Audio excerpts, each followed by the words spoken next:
नमस्कार। अ, आज हमारे जो कृत्या टॉक का चौथा संस्करण है और जिसमें हम आदरणीय कनक तिवारी जी के साथ उपस्थित हुए हैं।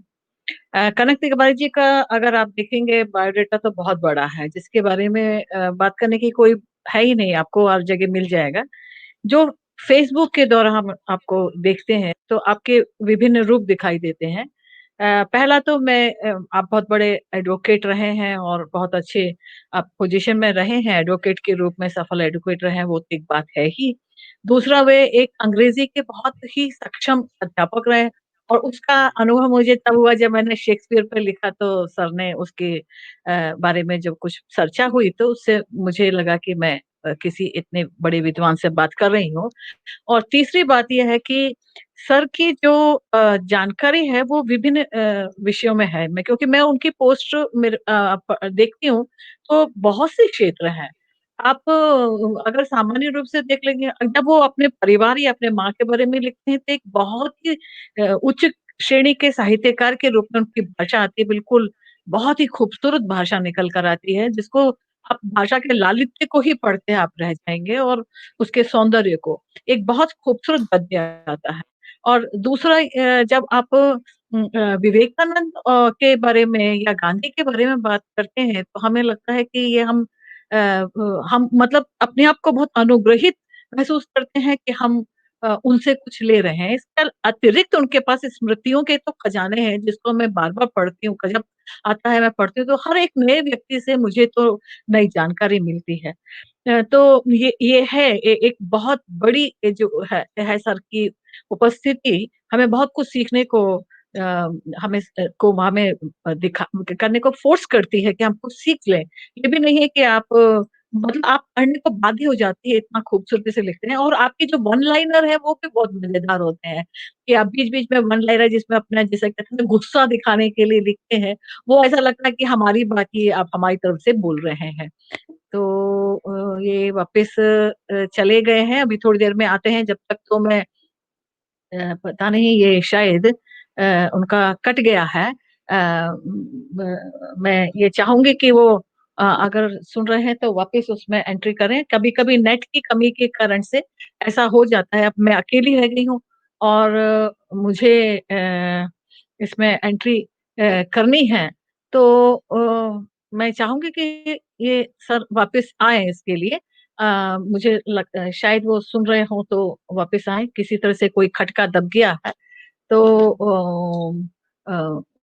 उस खटके के कारण ये उनका जाना आज उनका वो अचानक से दिखाई नहीं दे रहे हैं।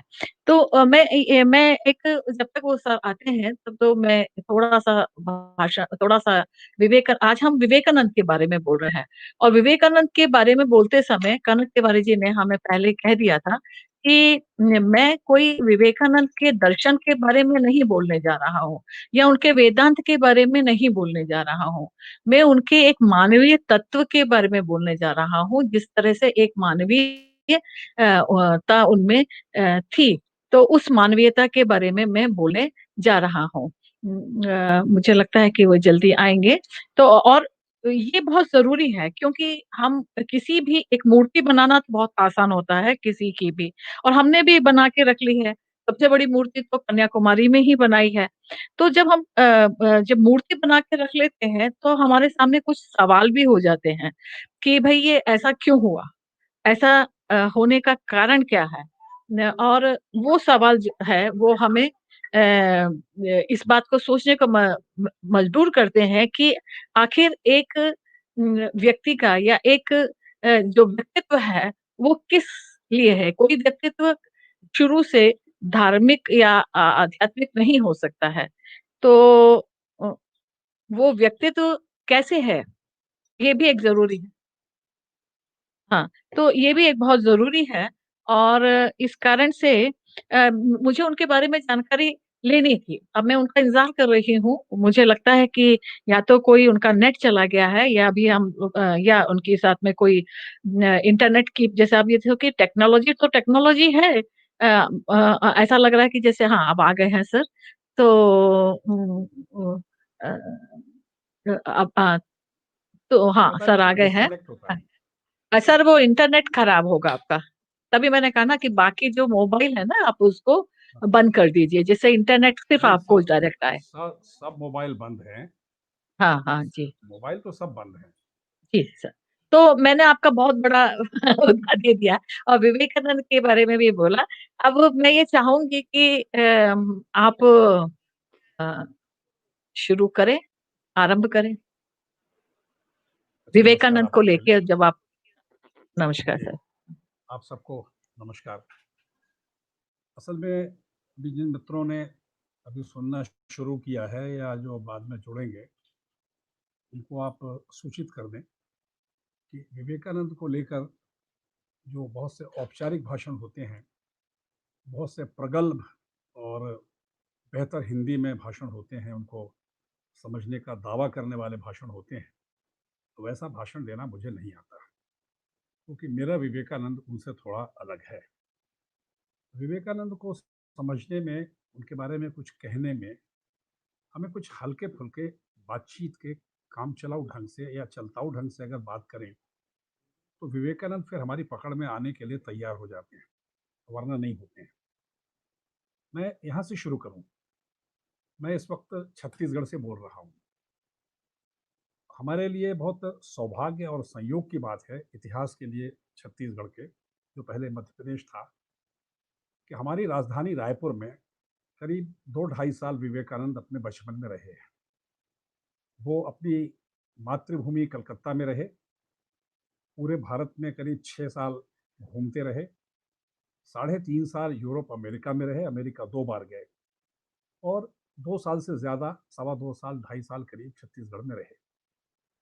अपनी मातृभूमि के अलावा विवेकानंद सबसे पहले छत्तीसगढ़ आए, जो उस समय मध्य प्रदेश या सीपीएन बरार था, और रायपुर के बूढ़ापारा में 2 मकानों में एक के बाद एक रहे। ये बहुत महत्वपूर्ण है। और इस संबंध में आपको कहीं भी विवेकानंद के संबंध में जो साहित्य छपा है, उसमें कोई जानकारी नहीं मिलती है, या बहुत अपुष्ट और संक्षिप्त जानकारी मिलती है। अभी हाल में एक सज्जन ने इस पर अच्छा काम किया है, उसमें फिर कभी बात करने का मौका मिलेगा। तो एक आनुषंगिक विषय है, मुख्य विषय नहीं है। यहाँ जब विवेकानंद आए थे तो 14 बरस के थे।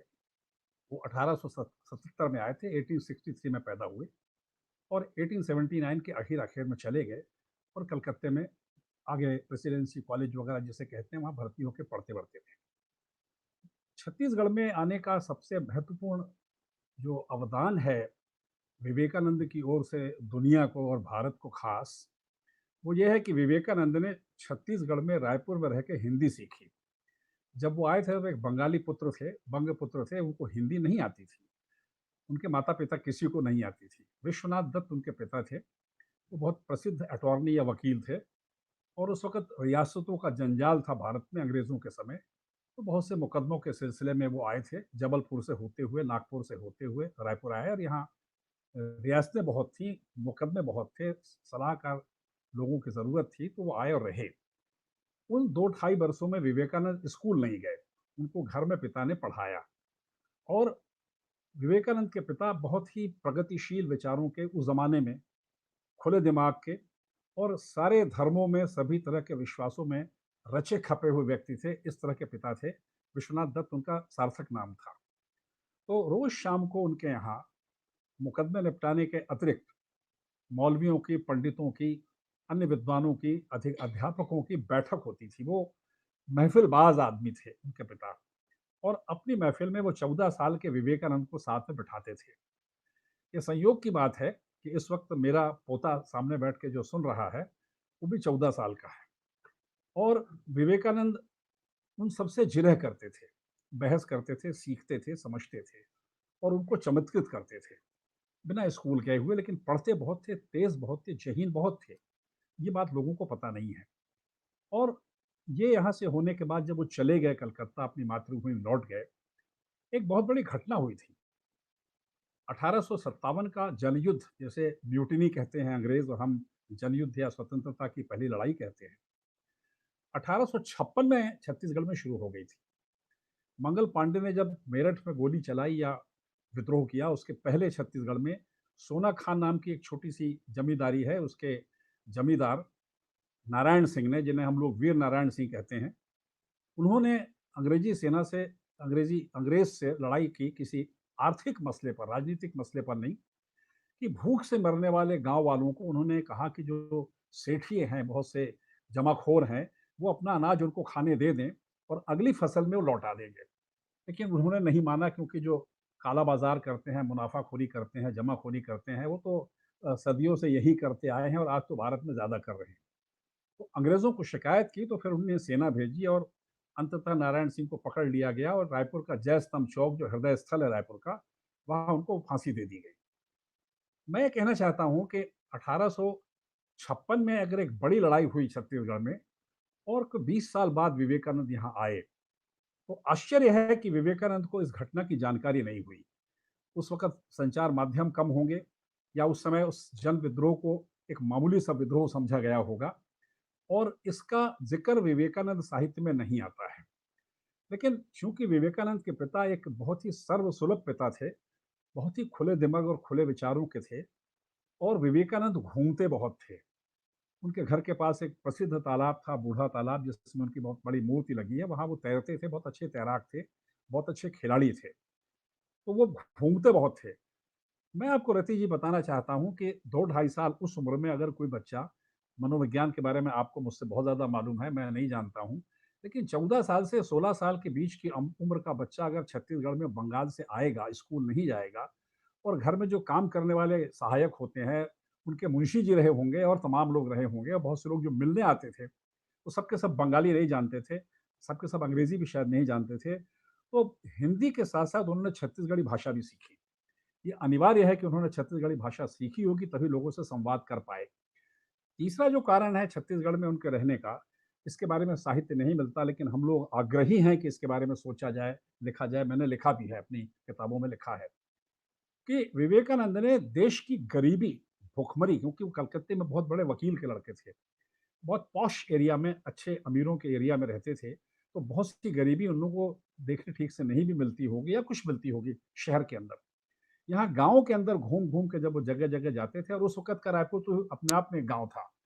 तो विवेकानंद ने जो भुखमरी देखी, जो गरीबी देखी, जो अकाल देखा, जो लोगों की परेशानी देखी, अंग्रेज़ी हुकूमत का जो कहर देखा उनके ऊपर बर्पा होते हुए, उसने विवेकानंद बनाया है। ये हम छत्तीसगढ़ के लोग दावा करना चाहते हैं, क्योंकि ये ऐसी मानसिक उम्र है, सबकी ये उम्र हो रही है और हम उस उम्र को लौट के सोचें अपने बारे में। इसके अतिरिक्त एक अतिरिक्त बात जो बहुत महत्वपूर्ण है, विवेकानंद के जीवन में आध्यात्मिकता संयोग से आई है या जन्म से आई है, इसका कोई मनोवैज्ञानिक प्रमाण देना या वैज्ञानिक प्रमाण देना आवश्यक नहीं है, लेकिन जो अब तक हमारे पास सर्व स्वीकृत इतिहास है, हम उसके बारे में कह सकते हैं। विवेकानंद जबलपुर से नागपुर की तरफ से भंडारा के पास से होते हुए बैलगाड़ी से अपनी माँ की गोद में सिर रख के लेटे थे जब वो रायपुर आ रहे थे। उसमें ट्रेन नहीं थी, बसें नहीं थी, अच्छी सड़कें नहीं थी, जंगल था पूरा। आधे दूर चलने पर जंगल में कहीं शाम होने के वक़्त, धुंधलका होने के कुछ पहले, उन्होंने आकाश में कोई चमकती हुई ज्योति देखी। कुछ ऐसा दृश्य देखा जिसको शब्दों में बयान नहीं कर सकते। एक तरह का उनको इल्हाम हुआ, एक तरह की उनमें आध्यात्मिक ज्योति का उदय हुआ। एक तरह से उनमें मूर्छा जैसी आ गई, ट्रांस आ गया एक तरह से, और अचानक अपनी माँ की गोद में वो बेहोश जैसे होने लगे। और जब उन्होंने पूछा तो उन्होंने कहा कि माँ, मुझे कुछ दिखाई पड़ा है, मुझे कुछ समझ में आया है। उसके बाद विवेकानंद जब रायपुर आए हैं तो उनके जीवन में उनका व्यवहार एकदम से बदल गया। उनकी सारी समझ बदल गई, वो अपने आप में एक तरह से विकसित हो गए। ये 3-4 छोटी-छोटी घटनाएँ बहुत ज़रूरी हैं। इनको विवेकानंद के समझने के भौगोलिक आयाम भी उतने ही आवश्यक हैं, जितने कि हम आध्यात्मिक और बौद्धिक आयामों के पीछे पड़े रहते हैं, अपने आप को तथाकथित बौद्धिक समझते हुए। दूसरी बात ये है कि मैं किसी भी बड़े आदमी को, मैं विदेशों के बारे में ज़्यादा नहीं जानता।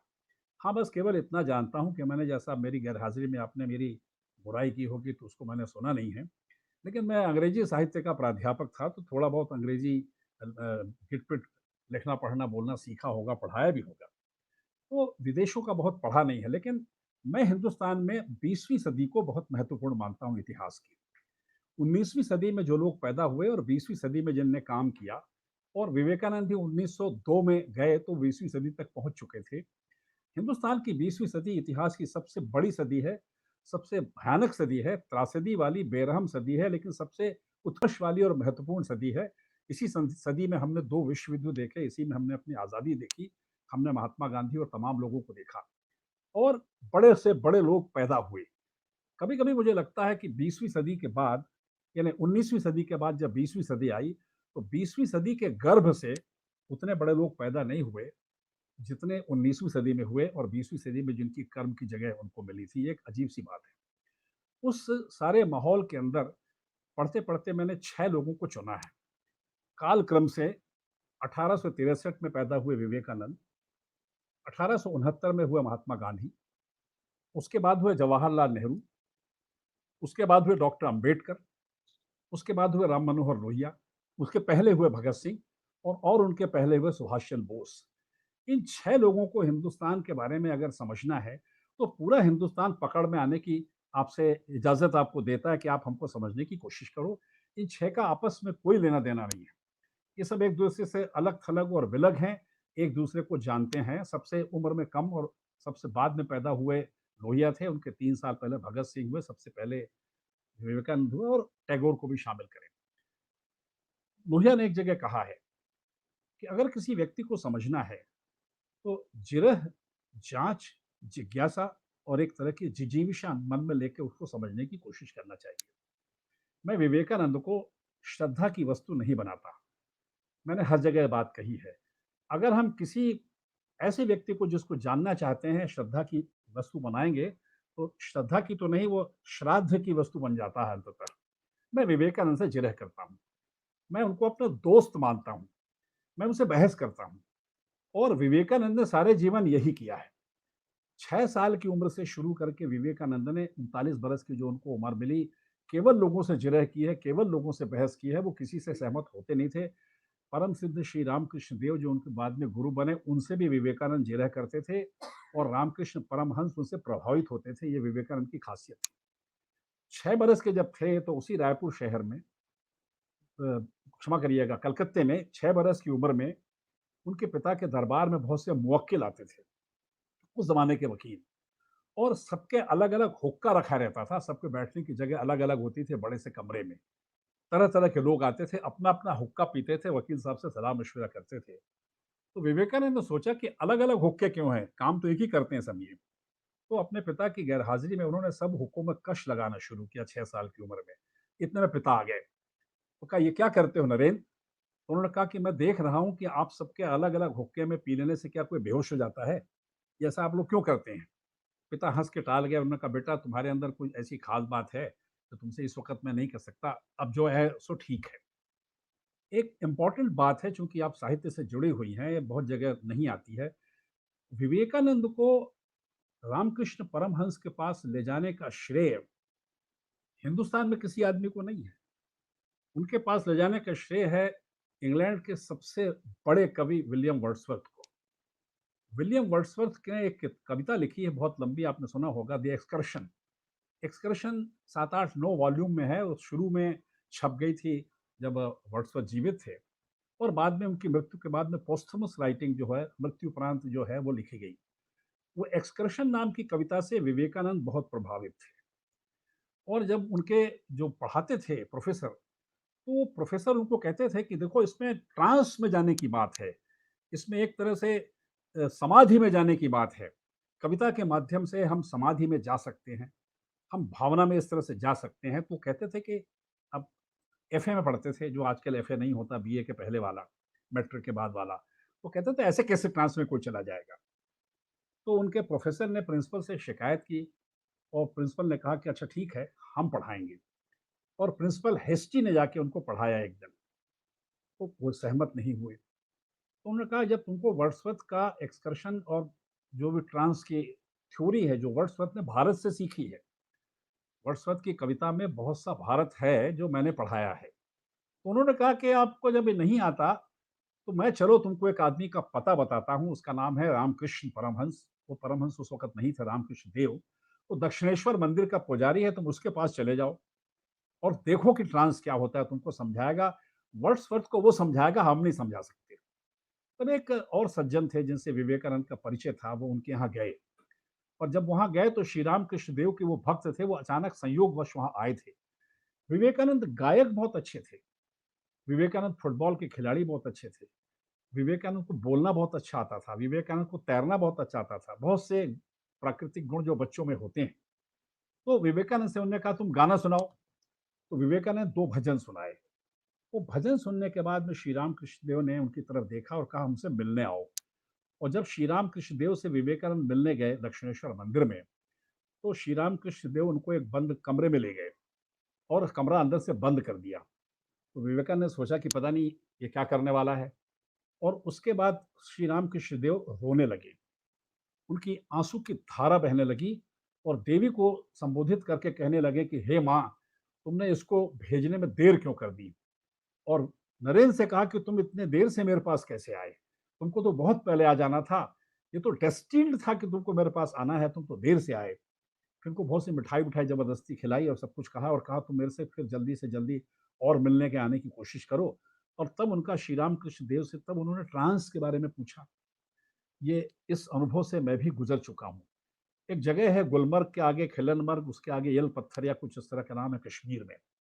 मैं जब 1979 में पहली बार कश्मीर गया, हालाँकि एक ही बार गया हूँ, सबसे ऊपर पहुँचने के बाद मुझे वर्ड्सवर्थ की याद आई, कुदरत का नज़ारा देख के। घाटी में मीलों दूर तक मुझे दिखाई पड़ रहा था, दूर तक की घाटी मुझे दिख रही थी। तो मैंने कहा यार इसमें कुदरत में आदमी एक कैसे हो जाएगा? मैंने 8 बरस अंग्रेजी साहित्य पढ़ाया बच्चों को, लेकिन मैं कभी वर्ड्सवर्थ के साथ में, नेचर के साथ एक नहीं हो सका। जब बहुत दूर मैंने देखा तो मुझे ऐसा लगा कि जो मीलों दूर दिखने वाले पेड़-पौधे और घाटी है, मेरा जिस्म खड़ा रह गया और मेरे प्राण या मेरी आत्मा वहाँ एक क्षण के अंदर चली गई। और थोड़ी देर बाद पत्नी आई, उन्होंने कहा क्या हो गया? तो मैं वैसे ही लौट आया जैसे रिवर्स गियर में कार लौटती। तब पहली बार मुझे लगा कि ये कोई बात है जो तब मुझे रामकृष्ण परमहंस समझ में आए। तब मैंने विवेकानंद को गहरे से पढ़ना शुरू किया कि हे वर्ड्सवर्थ, तुमने विवेकानंद को रामकृष्ण परमहंस से मिलाया और तुमने मुझे विवेकानंद से मिला दिया। तो अब समझ में आता है कि दुनिया में कवि जो होते हैं, वो समुद्र की तरह होते हैं, उनमें नदियों जैसा भेदभाव नहीं होता। चाहे नाम उनके कितने भी अलग-अलग रखें या भाषा कितनी भी अलग-अलग रखें, ये इस तरह से वहाँ पर वो पहुँचे। अब मैं आपको छत्तीसगढ़ के बारे में बतला रहा था। तो यहाँ आने के बाद छत्तीसगढ़ में विवेकानंद इसके पहले लौटने के तत्काल बाद वो क्रांति करना चाहते थे। Vivekananda wanted to become a revolutionary. वो हथियार के ज़रिए अंग्रेज़ को यहाँ से हटाना चाहते थे। ये जो भगवा रंग उनको पहना दिया गया है, ये बहुत कन्फ्यूज़िंग है। वो हटाना चाहते थे और उन्होंने हथियार इकट्ठे किए।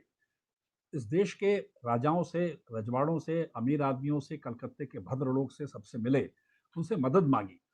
दुनिया के बड़े-बड़े जो आर्म्स के सप्लायर हैं, हथियारों के खुदाई करता है, उनसे संपर्क किया, लेकिन उनको पर्याप्त सहयोग नहीं मिला।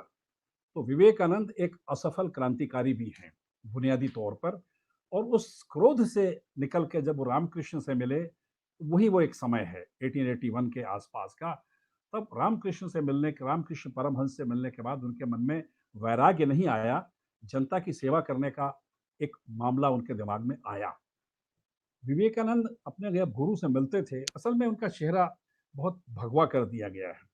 मैं भगवा चेहरे से विवेकानंद को अलग करना चाहता हूँ। अव्वल तो मैं आपको दिखा दूँ कि छत्तीसगढ़ में विवेकानंद आए थे, उस पर मैंने किताब संपादित की है।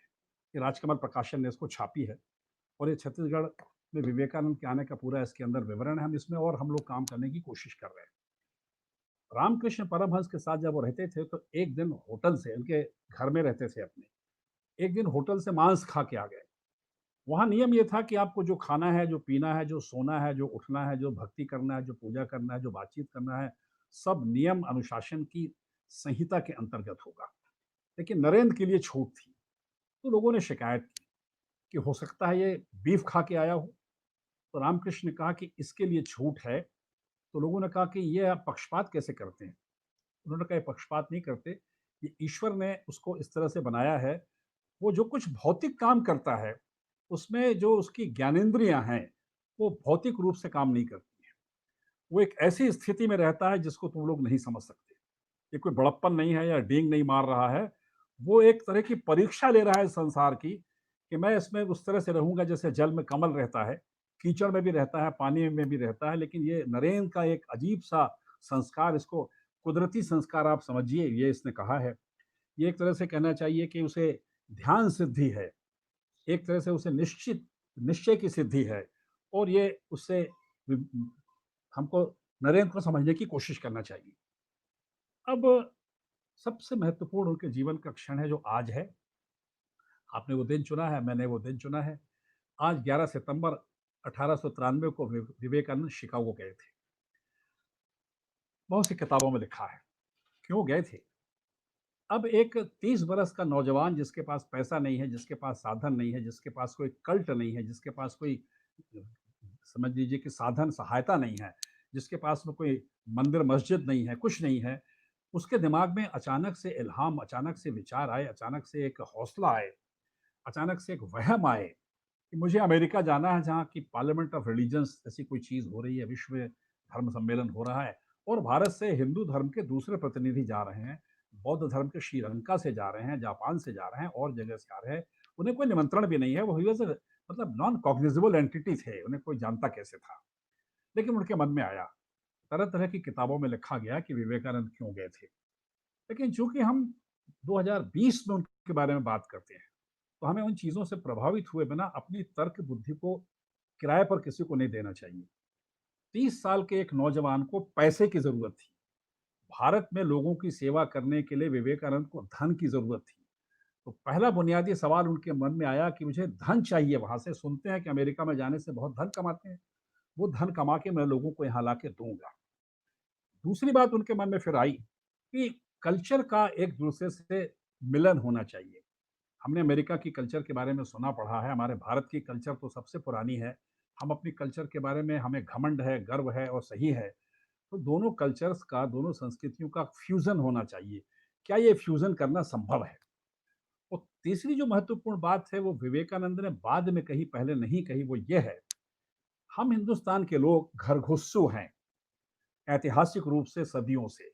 हम हिंदुस्तान के लोग बहुत दब्बू हैं, हम विनयशील हैं, हम सहनशील हैं, हम जोखिम नहीं उठाते।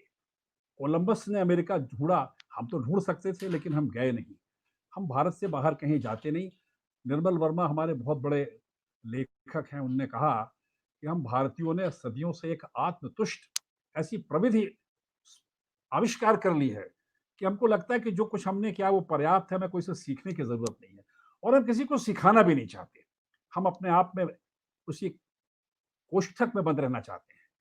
तो ये तीसरा महत्वपूर्ण कारण था कि विवेकानंद में एडवेंचर था, विवेकानंद में जोखिम उठाने का मादा था, विवेकानंद में बाहर जाने का मन था, क्योंकि उसके पहले वो 6 साल हिंदुस्तान में पैदल-पैदल पूरे देश में घूम चुके थे। उत्तर से दक्षिण से पूरब से पश्चिम तक विवेकानंद घूम चुके थे। लोगों की तकलीफ, लोगों की गरीबी, लोगों की परेशानी, जाति प्रथा, विधवा विवाह की समस्या, बाल विवाह की समस्या, इंटरकास्ट मैरिज और तमाम तरह की जितनी सामाजिक बुराइयां, अच्छाइयां, वो सब देख चुके थे। ये एक बुनियादी कारण है कि इसके कारण भी विवेकानंद वहाँ जाना चाहते थे, और बाद में उन्होंने कहा शिकागो पहुँच के कि भारत से केवल 2 लोग आज तक बाहर गए हैं भारत की संस्कृति का प्रचार करने। 2500 साल पहले बुद्ध गए हैं जो पूर्वी देशों में गए हैं, और 2500 साल बाद मैं आया हूँ। बुद्ध तो अपने धर्म का प्रचार करने गए थे क्योंकि 2500 बरस के पहले का संसार ऐसा ही था।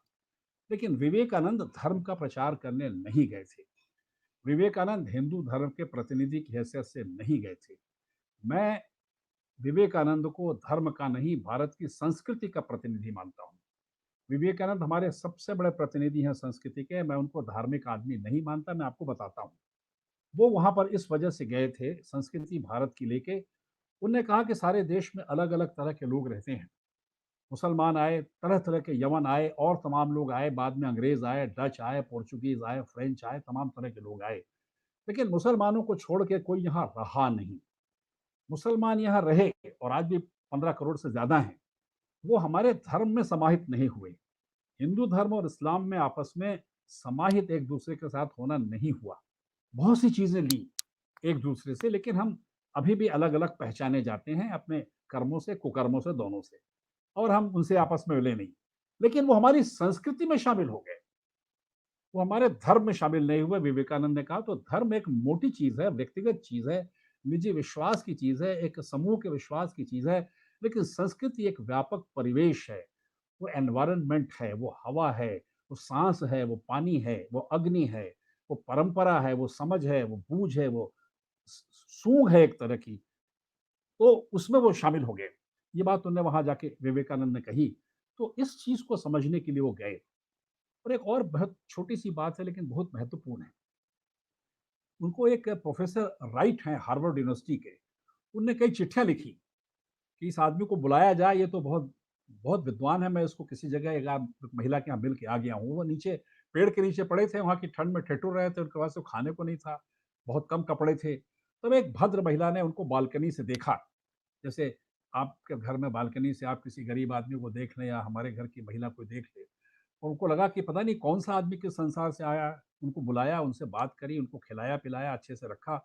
और जब उस भद्र महिला ने, जो अज्ञात महिला है, उस एक तरह से माँ है विवेकानंद की, वो हम सब की माँ है। उसने उनको अच्छे से रखा और समझा कि इसमें कोई ख़ास बात है, और वो पढ़ी-लिखी महिला थी, विदुषी थी, एक अच्छे अमीर घराने की थी, और वो धर्म सम्मेलन सुनने जा रही थी। तब प्रोफ़ेसर राइट को उन्होंने कहा, हार्वर्ड यूनिवर्सिटी के, और प्रोफ़ेसर साहब ने बहुत चिट्ठियाँ लिखी, और चिट्ठियाँ लिखने से उनको एंट्री मिल गई। हाँ, यहाँ मैं एक और बात आपसे कहना चाहता हूँ।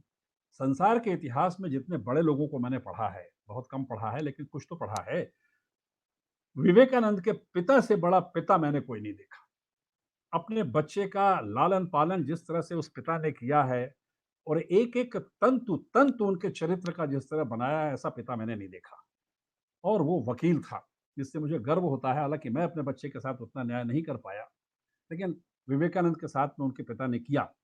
और रति जी, ये जो धर्म सम्मेलन हुआ है, या सब जगह धार्मिक सम्मेलन होते हैं, अब तो बहुत होते हैं, मतलब अपने देश में फसल कम होती है, धर्म सम्मेलन ज़्यादा होते हैं। ये किस तरह के लोग करते हैं? चार्ल्स बोनी नाम का जो बहुत बड़ा वहाँ का वकील था, क्रिमिनल लॉयर था, वो भी फौजदारी वकील था, उस शहर का, शिकागो का। उसके पास इतना पैसा आ गया, वकीलों के पास इस तरह पैसा आता है, इसका एकाध प्रतिशत ज्ञान मुझको है, ज़्यादा नहीं है। चार्ल्स बोनी तो बहुत बड़े थे। उसके पास इतना पैसा आ गया कि उसको लगा कि पाप शमन करने के लिए, धरती के इतिहास में अपना नाम अमर करने के लिए, लोगों की सेवा करने के लिए, किसी की सलाह मान के, एक फौजदारी के वकील ने ऑर्गेनाइज किया, संगठित किया। ये धर्म सम्मेलन किसी नेता ने नहीं किया, किसी धार्मिक आदमी ने नहीं किया। पूरा पैसा सर चार्ल्स बोनी का लगा था, सर नहीं, चार्ल्स बोनी का लगा था। और उनके तक ये बात पहुंची तो उन्होंने कहा, ठीक है, एक वकील का बेटा आया है तो उसको सुन लेते हैं। पहले के सत्र में विवेकानंद का नाम पुकारा गया तो डर के मारे उठे नहीं, दूसरे पंक्ति में बैठे थे, पैर उनके पत्थर की तरह, बर्फ की तरह जम गए, उठे नहीं। सिर झुका लिया ताकि मुझे कोई पहचाने नहीं, और किसी ने उनको नहीं पहचाना। उसके बाद फिर उनको कहा लोगों ने कि ये क्या बात है, लंच ब्रेक हो गया, दूसरा सत्र लगेगा, आप क्यों नहीं बोलते? दूसरे सत्र में उनको आग्रह के साथ नाम पुकारा गया कि विवेकानंद भारत से आए हैं। 8 मिनट का भाषण दिया, और पहला शब्द कहा, sisters and brothers of America. Bharat में आज तक, आप तो खैर बहुत विदुषी हैं और धर्म संस्कृति वगैरह के इलाके में, फिलॉसफी में हैं, विश्व कविता के साथ हैं, बहुत सी चीज़ें आपके बारे में हम लोग जानते हैं, हम लोग अज्ञानी हैं। बहरहाल, लेकिन किसी भी धर्म सम्मेलन में किसी भी बड़े वीतरागी पुरुष की तरफ से, जिसकी दाढ़ी है, मूछ है और पगड़ी है, और सब चोचले हैं, वो किस तरह भाषण देता है? वो सज्जनों और देवियों कह देगा, माताओं बहनों कह देगा, और कुछ कह देगा। लेकिन अमेरिका में, उस वक्त के अमेरिका में 1893 में जिस तरह की संस्कृति है, समाज के अंदर स्त्री पुरुष के संबंध है, ये अमेरिका है।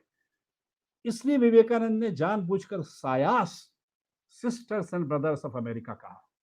पहले बहनों कहा, उसके बाद भाई कहा। जैसे उन्हें सिस्टर्स और ब्रदर्स कहा, तो सिस्टर्स बोलने के बाद और ब्रदर्स तक सुनने की लोगों को धीरज नहीं रहा, और तालियां बजना शुरू हो गई। ये धरती के इतिहास में पहली बार कोई ऐसा आदमी आया है, संसार के सबसे प्रगतिशील देश में, उन्नत देश में, अमीर देश में, और सबसे बड़े सम्मेलन में, विश्व के स्तर के सम्मेलन में, जो यहाँ की महिलाओं को तरजीह दे के पहले उनको सिस्टर कह रहा है, और वो भी भारत से आया है, जिसको मैडम मैडम नहीं कह रहा है। वो पराजित भाव से नहीं आया है, एक गुलाम मुल्क से आया जरूर है, अंग्रेजों के, जहां अमेरिका का भी हिस्सा है बर्बादी करने में, लेकिन वो सिस्टर करके बराबरी के स्तर पर, और फिर ब्रदर्स कह रहा है, इससे तालियां बजी। उसके बाद 8 मिनट का भाषण आपने जगह-जगह पढ़ा होगा, छपा है। चमत्कारिक बात ये है कि रामकृष्ण मिशन हिंदुस्तान का जो है उसके सहित पूरी दुनिया को 1960 तक विवेकानंद का पूरा भाषण उपलब्ध नहीं था जो सही था। पूरा भाषण जो छपा है सारी दुनिया में रामकृष्ण मिशन के लिटरेचर में भी आप उसको पढ़ें, उसमें एक बात नहीं आती है जो असल में विवेकानंद ने कही थी। विवेकानंद के जिस भाषण के जिस हिस्से पर ताली बजी वो तो छपा है। लेकिन पहली ताली और आखिरी दूसरी ताली के बीच में एक बार और ताली बजी और वो बात एक वहाँ मैरी लुइस बर्क नाम की विदुषी हैं, अमेरिका की रही हैं। उन्होंने 6 खंडों में यूरोप और अमेरिका में विवेकानंद का विवरण लिखा है। वो पूरे के पूरे 6 खंड मेरे पास हैं, मैंने उनको देखा है।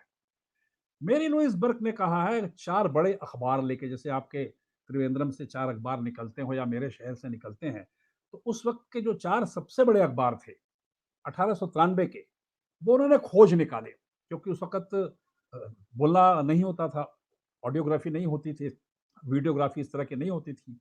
तो उन अखबारों के रिपोर्टर्स ने जो रिपोर्ट छापी उन्होंने निकाला और निकालने के बाद सबको देखा मिला के तारतम्य से कि किस तरह का भाषण बनता है जिसमें एक होमोजेनिटी क्रिएट होनी चाहिए आर्गुमेंट्स की। तब उसमें से एक वाक्य ढूँढ के उस महिला ने निकाला जो अधिकतर अखबारों में रिपोर्ट हुआ था और जिसको जो विवेकानंद का अधिकृत सोर्स है हिस्ट्री बैरू की बनाई हुई और भारत में और सब जगह जो वहाँ से ली गई है, उधार ली गई है वगैरह और रामकृष्ण मिशन में भी है। वो कहीं भी ये वाली बात नहीं थी क्योंकि ऐसी रिसर्च किसी ने फील्ड पे जाके नहीं की थी। उसमें एक वाक्य विवेकानंद ने कहा था जो अद्भुत वाक्य है और जो आज के हिंदुस्तान को या अनंत काल हिंदुस्तान को समझने के लिए वो वाक्य सबसे बुनियादी और पहला वाक्य है जो और किसी ने नहीं कहा।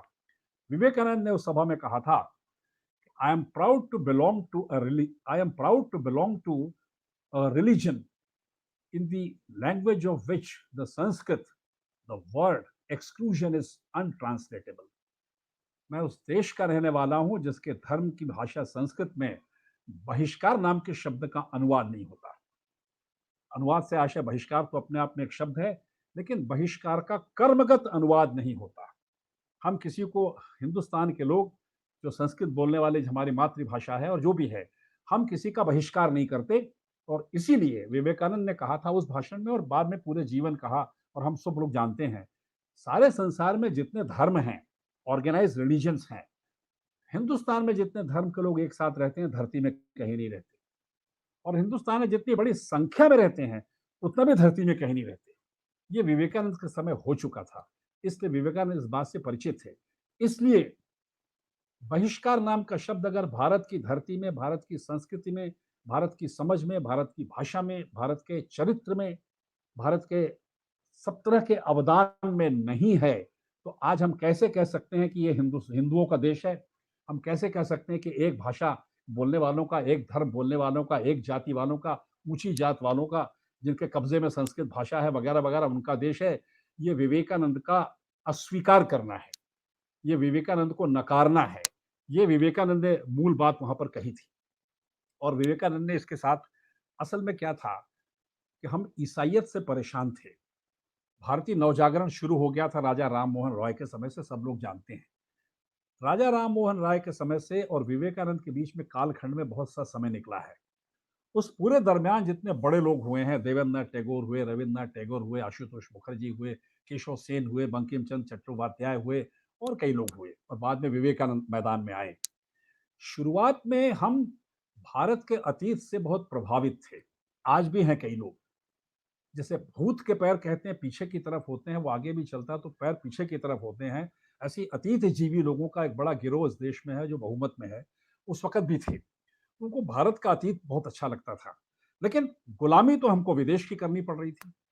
तो भारत के अतीत की अपनी पराश्रित जीवन की शैली को ज़िंदा, कायम और समुन्नत बनाने के लिए क्या तरीका निकालें? तो उन्होंने अंग्रेज और हिंदुओं को मिलाने की हिंदुस्तान को मिलाने की कोशिश की, एंग्लो इंडियन या इंडो एंग्लियन कल्चर पैदा करने की कोशिश की कि ऊपरी तामझाम और जीवन की सभ्यता और रहना-सहना ये सब हमको अंग्रेजों से सीखना चाहिए, भाषा सीखनी चाहिए, लेकिन हमें अपने उन महान आदर्शों की तरफ ध्यान रखना चाहिए। मतलब हमको सामाजिक व्यवहार में कूढ़-मगज रहना चाहिए, हमको दलित, आदिवासी, हरिजन ये सब मुसलमान करना चाहिए और ऊँची-ऊँची बातें ब्राह्मणों के कब्ज़े में रहनी चाहिए, पोथी पढ़ना चाहिए, पंडिताई करना चाहिए, यज्ञ करना चाहिए, तहस-नहस सब कुछ करना चाहिए, समाज को जातियाँ माननी चाहिए, सब कुछ।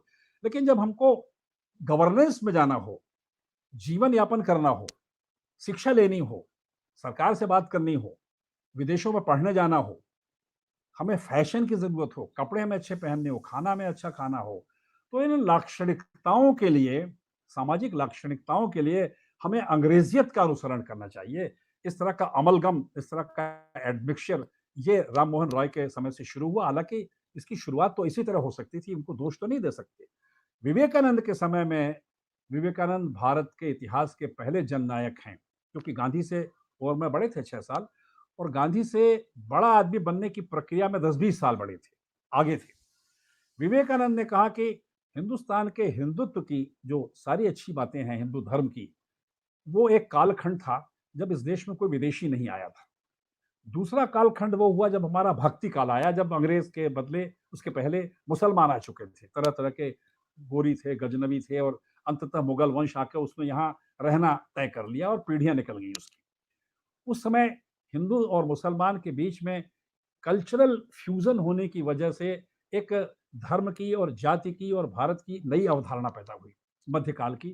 क्योंकि कभी-कभी मैं कहता हूँ, मुझे अचरज होता है कि आज जिस तरह हम राम मंदिर बना रहे हैं, कृष्ण मंदिर बनाने की बात कर रहे हैं वगैरह, हिंदुओं के दशावतार में सबसे ज़्यादा लोकप्रिय, और सारे देवी देवताओं को मिला लें 33 करोड़ हैं वगैरह, राम और कृष्ण लोकमानस में सबसे लोकप्रिय हैं।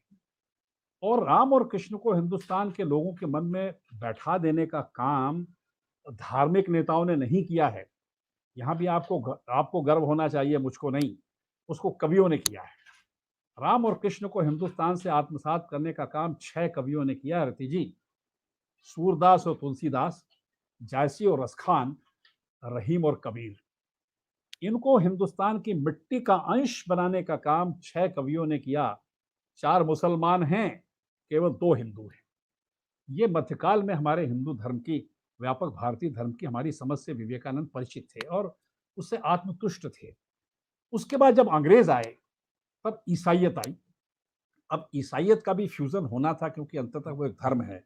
भले ही मुसलमानों की संख्या के मुकाबले वो कम है, लेकिन ईसाइयत का प्रभाव तो गवर्नेंस में होने के कारण, सरकार में होने के कारण, व्यापार में होने के कारण, हमारा शोषण होकर हमारा धन विदेश ले जाने के कारण, हमें ऊंची शिक्षा देने का लालच, प्रलोभन या अवसर देने के कारण, हमारे बच्चों को बाहर ले जाने के कारण और उससे अच्छा जीवन यापन मिलने की संभावनाएं बुनने के कारण, उनकी उनका इम्पैक्ट तो भारत पर मुसलमानों से फिर ज़्यादा हुआ और धीरे-धीरे पूरा ही हो गया, कब्ज़ा हो गया। और हमारी भारतीय आज़ादी के और बाकी जितने बड़े नायक थे, विवेकानंद को छोड़कर, क्योंकि वो ग्रेजुएशन करने के बाद दूसरी तरह से अमेरिका गए थे, जो मैंने आपको बताया, आप भी जानते हो, सब लोग जानते हैं। गांधी जी, सरदार पटेल, जवाहरलाल नेहरू, अंबेडकर, सुभाष चंद्र बोस और जितने हमारे बड़े नेता थे, जो आज़ादी की लड़ाई के बहुत से योद्धा थे, और भी दूसरे लोग, वो पढ़े तो सब इंग्लैंड में थे। भारत में ऊँची शिक्षा देने का प्रबंध तो नहीं था, या अगर मिलता तो उनको बहुत बड़ा विद्वान या आलिम फाजिल कोई नहीं मानता, तो वहाँ से पढ़ के आए। बाद में क्या किया वो एक अलग मुद्दा है। तो ऐसी स्थिति में विवेकानंद के सामने एक फ्यूज़न था, और इस दंश से पीड़ित होकर भी विवेकानंद अमेरिका गए थे कि देखें तो ईसाइयत में ऐसी क्या बात है जो हमारा मुल्क गुलाम है। मैं क्रांति करना चाहता था, लेकिन मदद नहीं मिलने के कारण मैं क्रांति नहीं कर पाया। वो ऊँचे वर्ग के लोगों को, अमीरों को कहते थे अजगर है ये, स्लीपिंग लेवियाथन है। ये इन लोगों से मदद हमको नहीं लेनी चाहिए। हमको मासेस के पास जाना चाहिए, हमको जनता के पास जाना चाहिए। तो भारतीय संत नीति का या भारतीय धार्मिक नीति का या भारतीय संत समुदाय का अकेला प्रतिनिधि है जो कहता था कि हमको मासेस के पास जाना चाहिए, बड़े लोगों के पास नहीं जाना चाहिए। जबकि सब बड़े लोगों के पास जाते हैं। ठीक उल्टा कहा उसने। तो जाके जब वहाँ देखा, तो ईसाइयत को ये भ्रम था, और ये कोई बुराई करने की गरज से मैं नहीं कह रहा हूँ, ये हिस्टोरिकल फैक्ट है। सुपीरियरिटी कॉम्प्लेक्स था। ईसाइयत को और ईसाई धर्म को ये वहम था, ये अहंकार भी था, और सही भी तो था बहुत सा, कि हम सुपीरियर हैं। और वहाँ के बहुत से साधु और पादरी लाखों करोड़ों कमा रहे थे सिर्फ ये बताने के लिए कि हम ईसाई लोग अगर भारत जैसे देश में जाएंगे, जो हीथन कल्चर का, सिविलाइजेशन का देश है, हम उनको सुधारेंगे, उनको समुन्नत करेंगे वगैरह वगैरह। उनकी दुकान अच्छी चलती थी। यहाँ भी धार्मिक चोचलेबाजों की दुकान चलती है, भले हमारी वो यमुना नदी को बर्बाद कर दें, भले हमारी बच्चियों को बर्बाद कर दें, भले ही सरकार की लाखों करोड़ की ज़मीन को हथिया के झूठी दवाइयाँ हमको दे दें कोविड-19 के नाम से, लेकिन नहीं हो, ये सब पहले वहाँ भी होता था। तो विवेकानंद उनसे उलझे। भारतीय ज्ञान की शुचिता और समझ को लेकर जो वहाँ पर पारंपरिक पंडित हिंदुस्तान के तब तक पहुँचे थे, उनसे अलग हट के एक नया रास्ता निकाल के उन्होंने उनसे बहस की। विवेकानंद ने डिबेट किया, विवेकानंद ने बहस की। एग्नोस्टिक्स के हो या प्रेस्बिटेरियंस के हों या प्रोटेस्टेंट्स हों या और तरह के रोमन कैथोलिक्स हों या पूरे पूरे के पूरे नास्तिक हों, वैज्ञानिक हों, एंथ्रोपोलॉजिस्ट हों, सबसे बैठ के बहस की और निर्णायक रूप से उनको कन्विंस किया कि हिंदुस्तान में ज्ञान का भंडार है और वो दुनिया को मिलना चाहिए। उससे जो वहाँ के पंडित पादरी थे, उनकी दुकानें कम हो गई, ये वो चिढ़ने लगे। ईसाई धर्म में या ईसाइयत में पुनर्जन्म भी होता है। पुनर्जन्म की अवधारणा को विवेकानंद ने खारिज किया। उन्होंने कहा कि ये पुनर्जन्म वगैरह कुछ नहीं होता, आप लोगों को इस तरह से बहकाइए मत। आप लोगों को कहते हैं कि तू पापी है और यीशु के पास चला जा, तेरा उद्धार हो जाएगा, क्योंकि पिछले जन्म में तूने कोई पाप किया होगा। उन्होंने कहा ये सब नहीं चलेगा। तो जो नौजवान लड़के लड़कियां थे जो तालियां बजा रहे थे, शिकागो का सम्मेलन एक दिन नहीं हुआ, कई दिन चला। उन्होंने विवेकानंद को समर्थन दिया कि अव्वल तो ये कि हिंदुस्तान एक गरीब मुल्क है, इंटेलेक्चुअली स्पिरिचुअली हम नहीं मानते। दूसरी बात ये है कि ये पुनर्जन्म का जो पचड़ा है आप लगा के पैदा करते हो, ये हम नहीं मानते, ये आदमी वैज्ञानिक है, ये साइंटिफिक है। क्योंकि विवेकानंद ने साइंस का भी अध्ययन किया था। असल में वो जो पढ़ते थे ना, उसके बारे में ये भगवा रंग वाले बताते नहीं हैं। विवेकानंद ने उस वक़्त अमेरिका के सबसे बड़े विश्व स्तर के जो एजुकेशनिस्ट थे, हर्बर्ट स्पेंसर, उनकी किताब पर टिप्पणी लिखने और उसका अनुवाद करने के लिए चिट्ठी लिखी थी। विवेकानंद का पिता ऐसा पिता था कि जिसने उस वक़्त तक जो अवेलेबल था, उपलब्ध था, एनसाइक्लोपीडिया ब्रिटानिका के 20 में से 11 खंड को रटा दिया था, क्रैम कर लिया था, कंठस्थ कर लिया था विवेकानंद ने। विवेकानंद ने चार्ल्स डार्विन के समानांतर इवोल्यूशन की थ्योरी लिखी थी। विवेकानंद ने इस तरह के इंटेलेक्चुअल काम बहुत से किए थे जो लोगों को नहीं बताए जाते या नहीं मालूम है। वो बैकग्राउंड लेके, वो पृष्ठभूमि लेके वहां गए और फिर विवेकानंद ने एक बुनियादी सवाल उठाया, जो बहुत बुनियादी सवाल भारत में अलग तरह से उठा, अभी भी है, अब कम है लेकिन था। विवेकानंद ने कहा मैं किसी भी तरह के धर्म परिवर्तन के खिलाफ हूं। अगर ईसाइयत हो या इस्लाम हो, जो मुख्य धर्म है जिन्होंने भारत में धर्म परिवर्तन किया, मैं इसके सख्त खिलाफ हूं। वो भरी सभा में कहा और कन्विंस किया और लोगों ने तालियां बजाई, लोगों ने समर्थन दिया। उन्होंने कहा कि ये जो ईसाई मिशनरी जाके भारत में लोगों को, गरीब लोगों को, खासतौर से दलितों को, आदिवासियों को मदद करते हैं और साथ साथ धर्म परिवर्तन कराते हैं, ये तो दुराग्रह है, ये तो गलत है, ये तो एक अपराध है, ऐसा नहीं होना चाहिए। ये तीन चार जो बुनियादी स्थापनाएं हैं धर्म की, सुधारात्मक अवधारणाएं, ये विवेकानंद ने उनके गले के नीचे से वहां उतारी। और उसके बाद इन लोगों को ऐसा लगा कि हिंदू धर्म का कोई झंडा गाड़ने यहाँ पर आदमी आया है और उसको हमको समझ में आना चाहिए। जब शिकागो के धर्म सम्मेलन में असाधारण सभा में उन्होंने भाषण दिया, तो उस शहर का जो सबसे अमीर आदमी था, वो 5 सितारा 7 सितारा जो होता है उस तरह का सबसे अमीर आदमी का सबसे अच्छा घर, उसमें सबसे अच्छा जो शयन कक्ष या कमरा था, उसमें विवेकानंद को ठहराया गया। वो वैभव देख के चमत्कृत हो गए, परेशान हो गए और रात भर वो सोए नहीं। रात भर अपने आंसुओं से अपना तकिया गीला कर लिया और रात भर कहते रह गए, ये तो मातृमुखी बंगाल है ना, पितृमुखी तो महाराष्ट्र होता है जहाँ गणेश जी रहते हैं, यहाँ तो काली जी रहती हैं। रात भर कहते रह गए, ओ माँ, ये इतना वैभव लेके, इतनी खुशी लेके, इतनी खुशामद लेके, इतनी तारीफ लेके, इतना नाम यश लेके मैं क्या करूंगा जब भारत के हजारों लाखों करोड़ों आदमी, उनको दो वक्त खाने को नहीं मिलता। रात भर रोते रहे, रात भर सोए नहीं विवेकानंद। ये वेदना, ये तड़प, उस वक्त तो कोई मीडिया नहीं था। जैसे आजकल के नेता अपनी माँ को पकड़ के रोते हैं तो फोटो ज्यादा खिंचाते हैं, रोते कम है, या और भी तरह तरह से लोग रोते हैं। ये विवेकानंद के समय तो नहीं था। वो बहुत पीड़ित थे और बहुत परेशान थे। ये वेदना उनके अंदर जो भरी थी गरीब आदमी के लिए, वहां से उन्होंने रास्ता ढूंढा। वो जब 2-3 बरस बाद वहां से लौटे, रति जी, तब उन्होंने तय किया, तब तक श्री राम कृष्ण तो 1886 में चले गए थे। तब उन्होंने तय किया कि हमको आगे काम अपने गुरु का बढ़ाना है। तब विवेकानंद ने बाकायदा कानून कायदे से एक रजिस्टर्ड कंपनी बनाई और रामकृष्ण मठ और मिशन की स्थापना की। रामकृष्ण मिशन की स्थापना का भी एक चमत्कार है जो किताबों में नहीं पढ़ाया जाता। कलकत्ते के पास एक छोटा-सा गाँव है जो आजकल कलकत्ते का हिस्सा हो गया है। रामकृष्ण मिशन की कल्चर इंस्टीट्यूट से 3-4 किलोमीटर दूर है आजकल। अपने एक दोस्त के यहाँ, गुरु भाई के यहाँ थे, कुछ दोस्त इकट्ठा थे, ठंड का समय था, दिसंबर का महीना था। तो ऐसा कैंप फायर होता है, ऐसा कैंप फायर जैसा घर के बाहर कर रहे थे। माँ खाना बना रही थीं, वगैरह-वगैरह। और रात को जब सोए हैं विवेकानंद, उनके साथ में सपनों का चमत्कार बहुत होता था, पता नहीं क्यों होता था। अब ये चूँकि विवेकानंद के जीवनीकारों ने लिखा है, तो मैं तो खंडन करने नहीं जा सकता, और विवेकानंद ने भी बहुत सा लिखा है, और लोगों ने भी लिखा है। तो रात को जब वो सोए तो उनको ऐसा लगा कि नींद में, आधी नींद में, किसी ने उनसे कहा कि जाओ मिशन की स्थापना करो जनता की सेवा के लिए। और जिस आदमी ने कहा रात को अंधेरे में कि मिशन की स्थापना करो, वो ईसा मसीह थे। वो ईसा मसीह का ध्यान कर रहे होंगे, जैसे सपनों का सिद्धांत होता है वो। अब मैं फ्रायड-व्रायड को तो नहीं पढ़ता, पढ़ूँगा भी तो समझ में नहीं आएगा, और फ्रायड, अब काहे को फ्रायड को पढ़ें विवेकानंद को समझने के लिए। तो सवेरे उठ के उन्होंने कहा कि रामकृष्ण मिशन की स्थापना होगी। तब झगड़ा हुआ कि मिशन शब्द का हिंदी अनुवाद तो होता ही नहीं है। जो मिशनरी ईसाई हमारे देश में आज भी करते हैं सारी दुनिया में, उसका हिंदी अनुवाद तो नहीं है। वो अरविंद कुमार की थिसारस है, मेरे पास पीछे रखी है, उसमें भी देखा मैंने।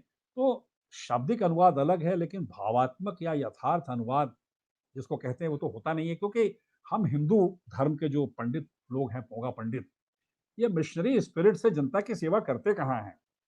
हम तो मरने पर, जीने पर, बच्चा के पैदा होने पर, शादी-ब्याह में हर तरह से पैसा लेते हैं, सीधा लेते हैं, मुस्टंडों की तरह पड़े रहते हैं, अयोध्या में पड़े रहते हैं। और अभी कोविड-19 की वजह से गया जी नहीं हो रही हैं, सबकी पुरखों की गया नहीं कर रहे हैं, जो हमारा एक लोकाचरण है। तो वहाँ के 15,000 पंडित बेकार घूम रहे हैं, काम नहीं है उनके पास। तो मिशनरी शब्द पर आपत्ति की, और खूब झगड़ा हुआ आपस में, डेमोक्रेटिक तरीके से। इसीलिए रामकृष्ण मिशन का जो मुख्यालय है, और जहाँ-जहाँ उसकी अधिकृत बड़ी संस्थाएँ हैं, वो रामकृष्ण मठ और मिशन कहलाती हैं। मठ शब्द उसमें है, जो रामकृष्ण को, आत्मा की मुक्ति वाले लोगों को ध्वनित करता है, और मिशन शब्द है जो विवेकानंद की समाज सेवा को ध्वनित करता है। विवेकानंद रामकृष्ण मिशन की परंपरा के पहले साधु हैं, जिन्होंने कहा कि अपनी आध्यात्मिक मुक्ति के लिए, अपनी अपनी मुक्ति के लिए, निजी मुक्ति के लिए काम करना धर्म का आचरण करना नहीं है या कम है। लेकिन समाज की मुक्ति के लिए काम करना, और वो भी सबसे नीचे जो गरीब लोग हैं, पिसे हुए लोग हैं, अन्यायग्रस्त लोग जो हैं, जिनको छुआछूत से परेशानी है, गरीबी से परेशानी है, भुखमरी से परेशानी है, धार्मिक संकीर्णताओं से परेशानी है, हमको उनकी सेवा करना चाहिए। अकिंचन की सेवा करना ही धर्म है, हम ये चाहते हैं। और अपने निकटतम मित्र अद्भुतानंद से झगड़ा हुआ उनका। तब उन्होंने कहा विवेकानंद ने, तुम क्या समझते हो कि तुम रामकृष्ण को तुम जानते हो? मैं भी जानता हूँ। तो उन्होंने कहा कि हमारी मुक्ति कैसे होगी? अगर हम समाज सेवा ही करते रहेंगे, तो हम अपनी आध्यात्मिकता को लेकर के, चिंतन को लेकर के, अपनी तपस्या को लेकर के, अपनी पूजा प्रार्थना को लेकर ध्यानस्थ होकर हम कैसे करेंगे? तब विवेकानंद ने कहा कि भाड़ में जाओ तुम, भाड़ में जाए तुम्हारे रामकृष्ण। मैं किसी रामकृष्ण को नहीं जानता, मैं किसी का शिष्य नहीं हूँ, मैं विवेकानंद हूँ। मैं जो कहता हूँ वो मैं करूँगा, और मैं करके दिखाऊँगा। अब इसका आशय समझिए कि अगर आप डॉगमेटिक हैं, अगर आप अपने गुरु को इंटरप्रेट करने में कंजर्वेटिव हैं, अगर आप रामकृष्ण के संदेश को तालाब बनाना चाहते हैं, विवेकानंद जिसको समुद्र बना चुके थे, पूरी दुनिया में फैला चुके थे, अमेरिका में जाके झंडा गाड़ चुके थे, इंग्लैंड भी चले गए थे, लंदन भी हो आए थे, फ्रांस भी चले गए थे, हम कैसे इसको मानते? उस वजह से रामकृष्ण मिशन का पूरा धर्म का चेहरा बदल गया। और ऐसा भी नहीं है कि विवेकानंद को कोई भला आदमी मानता था अंग्रेज। जब आज़ादी की लड़ाई हो रही थी रति जी, तो जिससे जिसके पास विवेकानंद की लिखी किताबें मिलती थी, उसको गिरफ्तार कर लेते थे अंग्रेज। और रामकृष्ण मठ और मिशन जिसे हम कहते हैं, बेलूर मठ में ताला लगा दिया था कि इसको बंद करो, ये खराब जगह की संस्था है, इसको आगे नहीं चलने देंगे। तो ये कहना कि विवेकानंद भगवा ध्वज वाले थे, भगवा कपड़े वाले थे, केवल ईश्वर की प्रार्थना करते थे, हिंदू अमर रहेगा, ये देश हिंदू का है, ऐसा तो नहीं करते थे। वो जनता की सेवा करते थे, वरना ऐसी क्रांति की बात अगर वो नहीं करते, तो अंग्रेज उनके पीछे क्यों पड़ता? और उस काम को महर्षि अरविंद ने बाद में जितना उनसे हो सका, और सिस्टर निवेदिता ने उनको संभाला। Vivekananda was politically conscious, Bharat की राजनीति को बहुत नजदीक से वो देखते थे। लोकमान्य तिलक से उनका गहरा संबंध था। लोकमान्य तिलक को उन्हें उलाहने के स्वर में कहा भी था कि जो काम मैं बंगाल में कर रहा हूँ, आप महाराष्ट्र में करिए। अब ये सब राजनीति-वाजनीति के पचड़े में क्यों पड़ते हैं? जहाँ तक उनका संबंध था, वो पूरी तौर से उन्होंने कहा और फिर आगे बढ़े। और इसी दरमियान ये काऊ प्रोटेक्शन वाले जो है ना, ये क्या बोलते हैं, गोमाता, गोमाता का गैंग उस वक़्त भी था। गैंग शब्द गलत हो गया, मैं माफ़ी चाहता हूँ। गोमाता के भक्त वहाँ भी थे। एक गोमाता के भक्त आए उनसे मिलने, विवेकानंद से कहा कि मठ मंदिर में कुछ पैसा-वैसा इकट्ठा किया है। तो बोले, चंदा दीजिए। धार्मिक वही है, धार्मिक संस्थाएँ वही चलाता है, जो चंदा लेने में एक्सपर्ट होता है। जितना जितना ज़्यादा चंदा लेगा, उतना बड़ा आदमी होता है। बाकी तो श्री कहलाते हैं, ज़्यादा चंदा वाले श्री कहलाते हैं। वो गए, तो स्वामी जी ने कहा कि क्यों आए हो? उन्होंने कहा पैसा लेने। बोले क्यों? बोले हम गाय की सेवा करते हैं। बोले क्यों करते हो? बोले हमको ईश्वर का संदेश है। तो बोले अगर हमारे पास आने के पहले कैसे करते थे? उन्होंने कहा मारवाड़ी समाज यहाँ पर है, वो हमको पैसा देता है, और लोग भी देते हैं, आपसे भी लेना है, समाज के चंदे से करते हैं। तो विवेकानंद ने कहा कि अभी उत्तर भारत में कई जगह अकाल है। करीब-करीब 15 लाख लोग अकाल की चपेट में हैं, हज़ारों मर रहे हैं। आप इनमें से किसी के लिए कुछ कर पाए? बोले नहीं, वो काम हमारा नहीं है। हम तो केवल गाय की सेवा करते हैं, मनुष्यों से हमारा कोई रिश्ता नहीं है। तो उन्होंने कहा कि क्यों? गाय की सेवा क्यों करते हो? मनुष्यों की क्यों नहीं करते? आखिर पैसा तुम्हारा उधर जाना चाहिए। और जो मर रहे हैं उनके बारे में तुमको दया नहीं है? तो गो सेवा के अध्यक्ष ने समिति के कहा कि वो तो उनके कर्मों का फल है। अगर उन्होंने अच्छे कर्म किए होते पिछले जन्म में तो नहीं मरते। तो विवेकानंद का बिल्कुल आप सही कहते हैं, मैं आपसे सहमत हूँ। ये जितनी गाय है ना, इनके पिछले जन्मों के कुकर्मों का फल है जो इस बार ये पशु बनी है, और कसाई इनको काट के मुक्ति दे रहा है। तो इसलिए तुम्हारा जो तर्क है वो तुमको मैं ठीक से समझा रहा हूँ। अरे जाओ इंसानों की सेवा करो। उन्होंने कहा साहब आप बिल्कुल नहीं देंगे? उन्होंने कहा नहीं। अगर इंसानों की सेवा करने के बाद अगर पैसा बचेगा तब मैं गायों की सेवा करने सामने आऊँगा। रति जी, विवेकानंद ने और गांधी ने गाय को माता नहीं कहा। गाय को एक माता की तरह का पुण्यात्मा पशु माना है, लेकिन गोमाता जैसा शब्द नहीं कहा। इसीलिए तो गांधी जी ने बकरी का दूध पिया, गाय का दूध नहीं पिया। दूसरे एक और मौका हुआ। एक सखाराम गणेश देउस्कर नाम का बहुत प्रसिद्ध नाम है। ये मराठी थे, इधर भागलपुर वगैरह की तरफ कहीं पैदा हुए थे, बिहार या यूपी में कहीं के थे। वो पूरे जीवन कलकत्ता में रहे। विवेकानंद के समकालीन और एक तरह से मित्र थे, और उन्होंने बंगला में ही लिखा है क्योंकि वहाँ रहते थे। और उस वक़्त के हिंदुस्तान की हालत लिखी, देशेर कथा, देश की हालत, बहुत महत्वपूर्ण किताब है।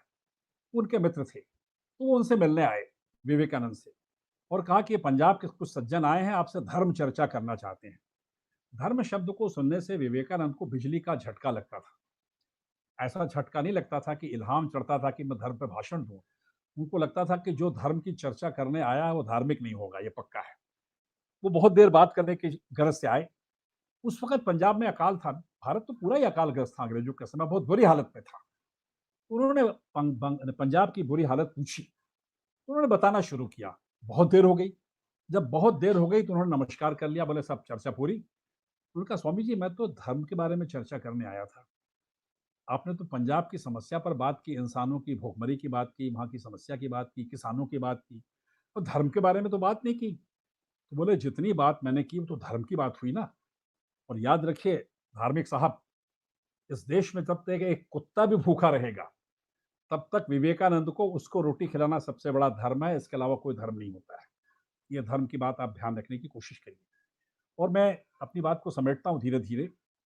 एक महत्वपूर्ण बात है, आप जिस इलाके में हैं, जिस प्रदेश में हैं, वहाँ जिस पार्टी की हुकूमत है उससे मैं परिचित हूँ, और विवेकानंद जिस जगह पैदा हुए वहाँ भी उसी पार्टी की हुकूमत काफ़ी दिन तक के रही है। कम्युनिस्ट जो विचार है, वो वहाँ भी रहा है और आपके यहाँ भी है। उस कम्युनिस्ट विचार में प्रोलेटेरिएट एक शब्द होता है। साधारण जनता होती है सर्वहारा, और एक कैपिटलिस्ट होता है पैसे वाला। ये सिद्धांत कहता है राजनीति का कि हमको जनता की हुकूमत स्थापित करने का मौका दीजिए, और हम सर्वहारा की हुकूमत स्थापित करेंगे। और सर्वहारा की हुकूमत अधिनियमित तरीके से चुनाव के जरिए या अन्यथा होती है, बहुत जगह है, अभी भी है, अपने यहाँ भी है, बहरहाल। तो ये होगा, लेकिन हुकूमत कैसे होगी? हुकूमत ऐसे होगी कि जैसे मंत्रिमंडल होता है, ऐसे ही जो राज्य करने वाले लोग होते हैं, उनकी एक एग्जीक्यूटिव कमेटी होती है, एक प्रेसिडियम होता है, एक तरह की कांग्रेस होती है, या तरह-तरह के उसके संगठन होते हैं।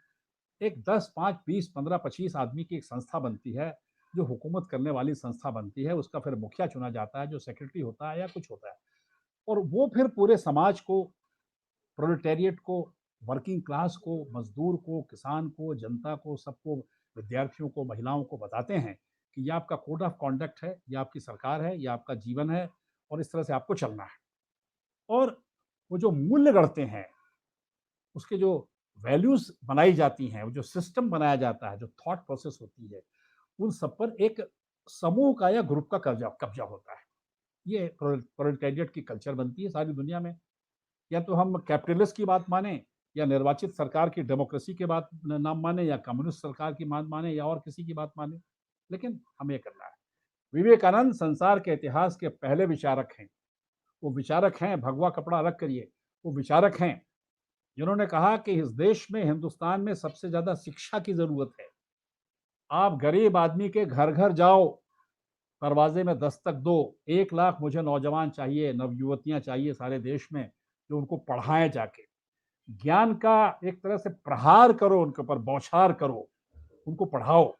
और पढ़ने के बाद, जिनको उस वक्त शूद्र कहते थे, वो शूद्र का कतई आशय वो नहीं है कि आज होते तो शूद्र कहते, जिन्हें हम शूद्र कहते हैं, उनको पढ़ाओ। और पढ़ाने के बाद वो उनसे कहो कि तुम समाज का कल्चर बनाओ, तुम हमारी संस्कृति का एक नियामक केंद्र बनकर, विचार बनकर, तुम नए फलक तैयार करो, नए बिंब तैयार करो, नए बिंदु तैयार करो। और तुम जो संस्कृति का निर्माण करोगे, उन अवयवों से संसार चलेगा, भारत नाम का देश चलेगा। उनको कल्चर बनाने का काम, संस्कृति बनाने का काम नियामक रूप से देने का दायित्व विवेकानंद साहित्य में है, वो संसार में और कहीं नहीं है। इस तरह वो हमारे मौलिक सर्जक हैं, हमारे कई ऐसे मुद्दों को लेकर। और सबसे ज्यादा उनने जो बात कही, वो शिक्षा को जोर देने पर, कि हमारी शिक्षा पद्धति बहुत खराब है। आप तो जानती हैं, मैं भी शिक्षा पद्धति को छोड़कर, नौकरी छोड़ के बाहर निकला हूं। मैं विवेकानंद के इस काम को महत्वपूर्ण मानता हूं कि मैंने किताब लिखी, विवेकानंद का जनधर्म। मेरी एक और किताब विवेकानंद पर कुछ महीने में छप के आएगी, विद्रोही वेदांती का भारत बोध। मेरा विवेकानंद पोंगा पंडित नहीं है। मेरे विवेकानंद ने जो रास्ता चुना, मैं उस रास्ते को अपना रास्ता मानता हूं, उनके पीछे झंडा लेके चलता हूं। और आखिरी महत्वपूर्ण बात है, ये बात है इतिहास में कि 15-17 करोड़ मुसलमान इस मुल्क से जाने वाले नहीं हैं। ये बात है इतिहास में कि कई सौ बरस से मुसलमान हमारी संस्कृति के साथ एक हो चुके हैं। ये बात है इतिहास में कि मुसलमानों ने उर्दू भाषा के जरिए, फारसी के जरिए, सरकार के जरिए, संस्कृति के जरिए, संगीत के जरिए, खेलकूद के जरिए, क्रिकेट के जरिए, फिल्मों के जरिए हर तरह से हिंदुस्तान में अपनी जगह बना ली है। हम एक हैं। इसलिए विवेकानंद ने एक मौलिक बात कही थी, वो भी सेकुलरिज्म के पाठ में, संविधान में नहीं है। वो भी हमारे सबसे बड़े नेता जो काफी भाषण दे लेते हैं, अभी कम दे रहे हैं कोविड-19 में, वो कोई नहीं बताता हमको। विवेकानंद ने कहा था, अपने दोस्त मोहम्मद सरफराज हुसैन को चिट्ठी लिखी 1897 में, कि देखो मेरे मित्र, इस देश में हिंदू मुसलमान हम सब एक साथ मिलकर रहते हैं, सारे धर्म के लोग, सारे संस्कृति के लोग। लेकिन इस देश में अभ्युदय तो तब होगा जब इस्लामिक बॉडी में वेदांती मन होगा, जब इस्लाम की देह में वेदांत का मन होगा, वो भारत का सच्चा दिन होगा।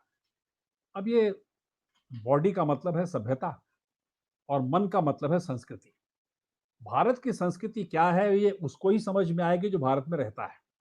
बाहर वाले को नहीं समझ में, अंग्रेज समझ ही नहीं पाया संस्कृति को, सभ्यता सभ्यता में रह गया।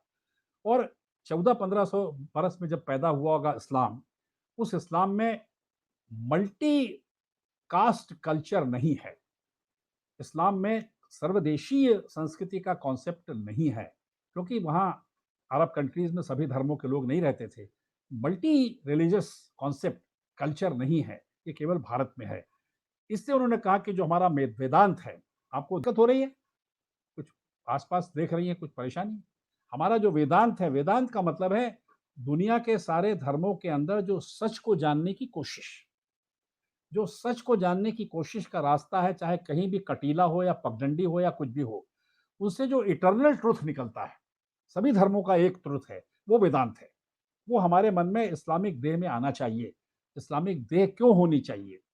जब हिंदू मन है, या वेदांती मन है, या भारतीय मन है, या पूरी दुनिया के सभी धरती के देशों का निचोड़ मन है, तो इस्लाम की देह लेने की, किराए में लेने की क्या जरूरत है? उसका कारण यह था कि हिंदुस्तान एक ऐसा देश है जहाँ मुसलमान दूसरे नंबर पर है हिंदू के बाद। संसार में सबसे अधिक आबादी करीब-करीब उनकी यहाँ है, पाकिस्तान से ज़्यादा आबादी है, इंडोनेशिया के आस-पास है, वो यहाँ से जाएँगे तो नहीं और हमारी संस्कृति का हिस्सा बन चुके और उनकी सभ्यता हमको मानना पड़ेगा। इसीलिए कहते हैं कि अब आप तो खाना बनाती भी हैं आजकल, बहुत सा फ़ेसबुक में डाल रही है, पता नहीं बनाती हैं कि केवल फ़ेसबुक पे लिखती है, मुझे नहीं पता, लेकिन घरों में बनाया जा रहा है। जो मुसलमान रसोइया होता है, उससे बेहतर रसोइया हिंदू नहीं होता, ईसाई नहीं होता। हिंदू का जो किचन होता है, जो चौका होता है, वो जितना पवित्र होता है, साफ-सुथरा होता है, मुसलमान का नहीं होता है। मसाले-वसाले होते हैं लेकिन साफ-सफाई और खाना जिस तरह ईसाई खाता है टेबल कुर्सी में बैठ के, हम भी बात कर रहे हैं उसी तरह, ऐसा हम चटाई-वटाई और पटा-पीढ़ा और ये सब दरी बिछा के खाने वाले लोग या मुसलमान दस्तरखान बिछा के खाने वाले लोग, उसे ईसाई बेहतर तरीके से कटलरी, क्रॉकरी वगैरह से खाता है।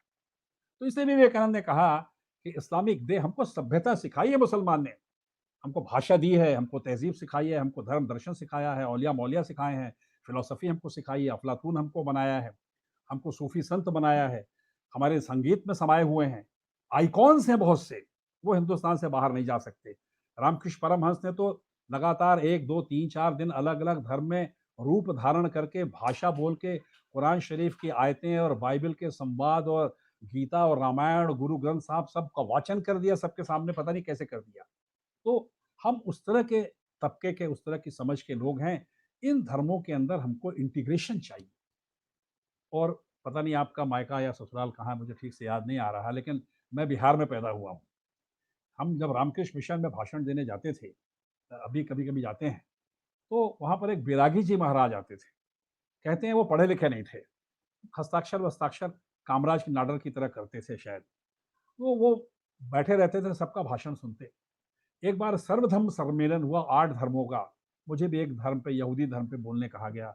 मुझे पता नहीं क्यों यहूदी समझा गया और सबके भाषण होने के बाद बैरागी जी ने कहा मैं 10 मिनट बात करूँगा और वो 10 मिनट नेशनल इंटीग्रेशन पर या सेक्युलरिज़्म पर या सर्वधर्म भाव समभाव पर बोलने आए बेचारे और सबने मान लिया कि इनको कुछ नहीं आता है और वो सीधे-साधे शब्दों में कुछ-कुछ कहते रहे और आखिर में उन्होंने कहा कि भाई ये धर्मनिरपेक्षता क्या है हमारी समझ में नहीं आती। हम ये सर्वधर्म समभाव भी हमारी समझ में नहीं आती। हम तो ये जानते हैं, सीधे-साधे आदमी हैं, कि चौका हो हिंदू का, बनाए मुसलमान और खाए ईसाई। हम इस तरह की अंतर्निर्भरता को ये धर्म समझते हैं, हमको इससे ज़्यादा और कोई बात आती नहीं। तो बहरहाल ये सब विवेकानंद के बारे में चुटकुलेबाज़ी मुझे इसलिए करनी पड़ी कि मुझे उनके बारे में ठीक से नहीं मालूम है। मैं नहीं जानता वेदांत क्या है, मैं नहीं जानता कठोपनिषद किसको कहते हैं, मैं नहीं जानता कितने पुराण होते हैं, कितने वेद होते हैं, मैं नहीं जानता कर्मयोग क्या होता है, भाव, ध्यान, समाधि क्या होती है, मुक्ति क्या होती है, ईश्वर क्या होता है, स्वर्ग क्या होता है, मुझे तो मिलेगा भी नहीं, तो इसलिए मैं जानना भी नहीं चाहता। इसलिए ये सब बहुत सी बातें नहीं जानता। लेकिन उनके अंदर वैज्ञानिक वृत्ति भी थी। वो भारत का पहला धार्मिक आदमी था जो अमेरिका जाने के पहले जिसने जमशेदजी टाटा से कहा कि आपके पास इतनी दौलत है, इस देश में साइंस का इंस्टीट्यूट नहीं है एक भी, अंग्रेज ने नहीं बनाया था। तो आप एक धार्मिक संस्था के बजाय एक वैज्ञानिक संस्था बनाइए और जमशेदपुर का जो इंडियन इंस्टीट्यूट ऑफ साइंसेज है, वो विवेकानंद के कहने से जमशेदजी टाटा ने बनाया और जब वो लौट के आए तो उनसे कहा इसके आप डायरेक्टर आप ही बन जाओ पहले। खैर वो डायरेक्टर तो बन नहीं सकते थे लेकिन बहरहाल उन्होंने कहा कि साइंस को दूर करना देश को बर्बाद करना है। विवेकानंद भारत को गरीब मुल्क नहीं बनाना चाहते थे। विवेकानंद भारत में अमेरिका के बराबर अमीरी चाहते थे। विवेकानंद इस देश को धार्मिक के साथ-साथ आर्थिक आधारों पर मजबूत करना चाहते थे, सामाजिक आधारों पर मजबूत करना चाहते थे। वो प्रैक्टिकल व्यावहारिक तरह के साधु या साधु विचार के व्यक्ति थे या एक तरह का जिहाद बोलते थे। अगर वो बच्चों की शादी वाले मामले में जाते, अगर वो कोई खाप पंचायत में जाते, तो कहते थे कि अगर इस तरह कोई बाल विवाह करेगा तो मैं मार डालूँगा उसको। इस तरह की बहुत सी उनकी अपनी समझ थी, बहुत सी उनकी अपनी अवधारणाएँ थी। और एक बात मैंने कहीं पढ़ी नहीं है, लेकिन कभी-कभी कहानियाँ पढ़े-लिखे से ज़्यादा अच्छी होती हैं। मुझे किसी ने किस्सा सुनाया लेकिन मैंने पढ़ा नहीं है। जब वो अमेरिका जा रहे थे तो शारदा माँ को अपनी माँ समझते थे। घर छोड़ आए थे, तो उन्होंने कहा माँ मैं अमेरिका जा रहा हूँ सर्वधर्म वो विश्व सम्मेलन में, मुझे आशीर्वाद दो। माँ बिल्कुल सीधी-सादी जैसे भारतीय माँ होती हैं लेकिन दिल-दिमाग से आध्यात्मिकता से वो तो रामकृष्ण परमहंस की वो संगिनी थीं। उन्होंने बिना बिना विवेकानंद से प्रभावित हुए कहा कि नरेंद्र, वो जरा चाकू उठा के मुझे दे दे, सब्जी काटनी है। तो नरेंद्र ने उनको चाकू दे दी। तो जब चाकू दी तो जो लोहे वाला फल होता है नरेंद्र ने अपने हाथ में पकड़ा, और जो लकड़ी वाला मूठ होता है वो माँ को पकड़ाया। हम लोग चाकू देना भी नहीं जानते हैं कई बार, बोले कि इस तरह दिया। तो माँ ने क्या कहा, बोले नरेंद्र, जा तेरी यात्रा सफल हो, तुझे कम से कम इतना तो आता है कि माँ को चाकू कैसे दी जाती है। ये आशीर्वाद लेके विवेकानंद हमारे देश का झंडा गाड़ने सारी दुनिया में गए। और जब वो उस देश में गए तो एक अजनबी की तरह गए। अगर मैं त्रिवेंद्रम आ जाऊं आपके शहर में और आपसे ना मिलूं, सड़क पे चलूं, तो पूरा शहर मुझे भीड़ नजर आएगा, भारत होने के अलावा, क्योंकि मैं किसी को नहीं जानता, और उस पूरी भीड़ को मैं अजनबी नजर आऊंगा। लेकिन जब मैं अपने शहर में आऊंगा तो मुझे वो शहर नजर आएगा, भारत नजर आएगा, भीड़ नजर नहीं आएगा, क्योंकि सब मुझे जानते हैं, मैं भी सबको जानता हूं। तो कल्पना करिए कि 1893 की 11 सितंबर को जिस आदमी ने बोला अमेरिका में जाके, वो एक भीड़ में अजनबी की तरह गया था। कोई रेड्डी साहब थे, वो हिंदू धर्म की तरफ से गए थे, कोई अन्य धर्मों की तरफ से गए थे, वो तो भारत की तरफ से गए थे। और विवेकानंद का परिचय किया गया कि यहाँ एक हिंदुस्तान से आदमी बोलने आया है, जो हिंदुस्तान की तरफ से बोलेगा, भारत की तरफ से बोलेगा। यह झूठा प्रचार किया जाता है कि विवेकानंद ने कहा था, गर्व से कहो हम हिंदू हैं। आप तो प्राध्यापिका हैं, पढ़ी लिखी हैं, मैं भी थोड़ा बहुत पढ़ा लिखा हूँ। गर्व से कहो हम हिंदू हैं के बाद में पूर्ण विराम नहीं लगा है, कॉमा। गर्व से कहो हम हिंदू हैं, गर्व से कहो हम मुसलमान हैं, गर्व से कहो हम ईसाई हैं, गर्व से कहो हम बुद्ध हैं, गर्व से कहो हम धमाका फलाना है, और बहुत बाद में लंबा वाक्य। और आखिर में विवेकानंद ने कहा कि मैं भारतीय हूं, मेरा मन भारतीय है, मुझे गौरव है क्योंकि मैं ईसा के क्रॉस के सम्मुख झुकता हूं, मैं यहूदियों के सिनेगॉग में प्रार्थना करता हूं, मैं भगवान बुद्ध की अपनी देह को ठठरी बना देने वाली मुद्रा के सामने नतमस्तक हो जाता हूं, मैं हिंदू सन्यासियों के सामने सीखने की कोशिश करता हूं, मैं संसार के प्रत्येक धर्म का सम्मान करता हूं, मैं गुरुद्वारे में जाके कड़ा प्रसाद खा के अपनी आत्मा को शुद्ध करता हूं, मैं इस तरह का व्यक्ति हूं। ये विवेकानंद ने कहा था। अब मैं समझता हूं कि चूंकि आपने इधर उधर देखा है और मेरी उम्र भी आपसे थोड़ी ज़्यादा है, विवेकानंद से तो दुगनी हो गई है, तो अब मुझे अपनी बात का विराम देना चाहिए। बहुत बहुत नमस्कार।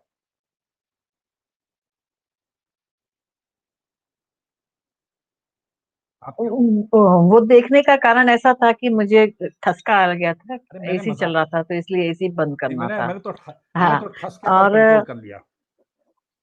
मेरे सामने पानी की 2 बोतल।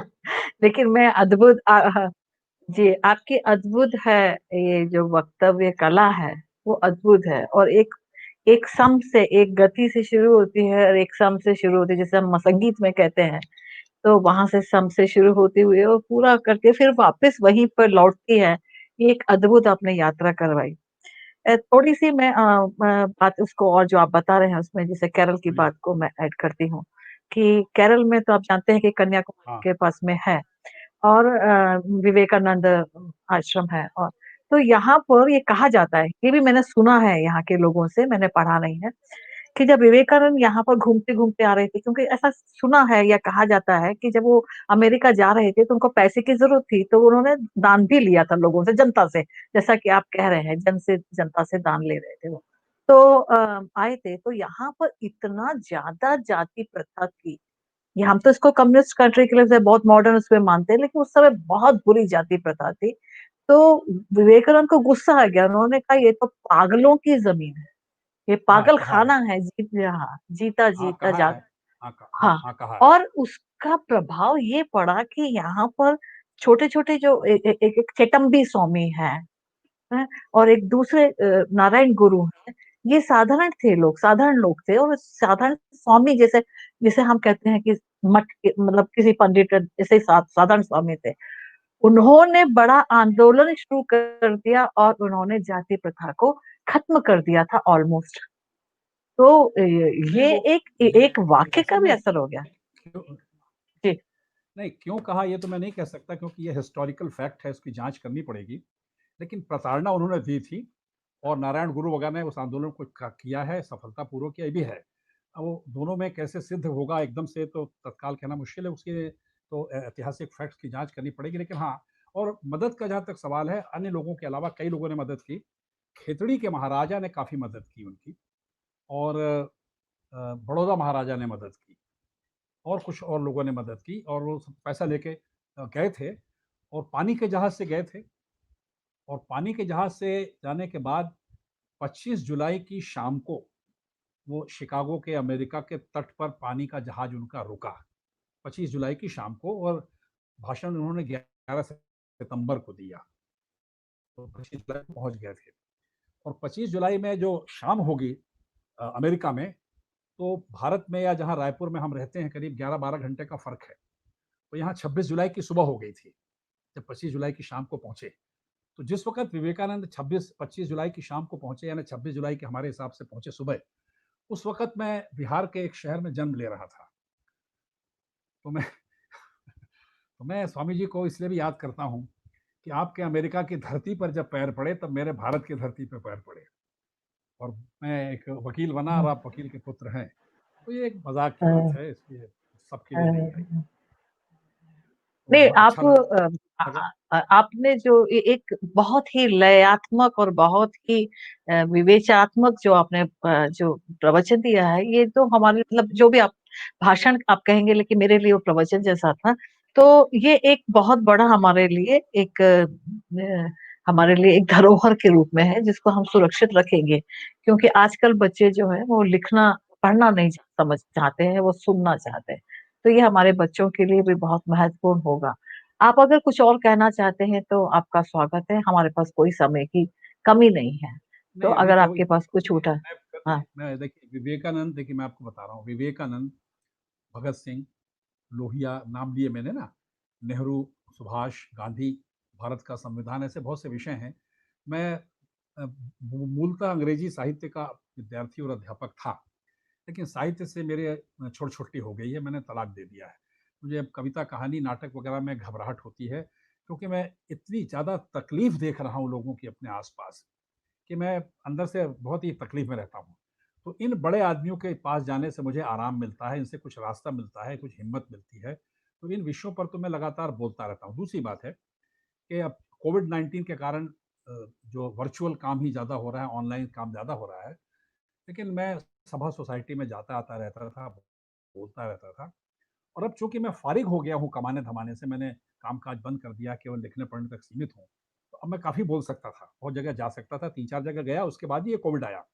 तो मुझे भी बोलने में कोई दिक्कत नहीं होती। मैं भी जानता हूँ कि ये डायरेक्ट स्पॉन्टेनिटी से एक रिलेशनशिप बनती है, लेकिन सामने अगर श्रोता रहता है, तो कुछ ज़्यादा आपको बोलने में ठीक-ठाक लगता है कि हमारी बात पकड़ में आ रही है, या हम लोगों को बोर कर रहे हैं, हम ज़्यादा बोल रहे हैं कि हम कम बोल रहे हैं, तो वो अभी आनंद इसमें नहीं आता, क्योंकि हमें मालूम नहीं कौन सुन रहा है, क्या करेगा, उसका किस तरह से कैसा होगा।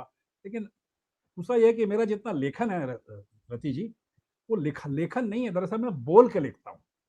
मेरा बेटा बहुत अच्छा टाइपिस्ट है कंप्यूटर पर, तो मैं आँख बंद करके बैठ जाता हूँ किसी गंभीर या मामूली विषय में, या चिट्ठियाँ या लेख जो भी है, आँख भी बंद कर लेता हूँ, कई बार मैं देखता भी नहीं, और मैं डिक्टेट करता रहता हूँ। तो चूँकि बोलने की स्टाइल से मैं लिखता हूँ, तो बोलना मुझे उतना खराब नज़र नहीं आता। और आज भी मैंने एक पोस्ट और डाली है, मुझे अचानक से याद आया कि मैंने 11 सितंबर के मामले में, याद आ गया आपसे बात करते-करते, साल डेढ़ साल पहले 23 मार्च को रायपुर में विवेकानंद विद्यापीठ में मैंने एक भाषण दिया था। स्वामी बैठे थे, हो गया। तो मैं हो गया। तो मुझे कोई दिक्कत नहीं है, आप तो सबसे ज़्यादा जानते हैं। मैं पिछले साल तो केवल लिखता ही था। मैं उससे मैं रोज़ लिखता रहा कि लिखा तो एक साथ लिख दी, और बहुत थकावट आ गई है। तो मैं कम बोलना चाहता हूँ, सॉरी, कम लिखना चाहता हूँ। विवेकानंद के बोलना है, हिंदी के बारे में बोलना है, फिर और नहीं बोलना है, तो बोलने से संकोच नहीं है।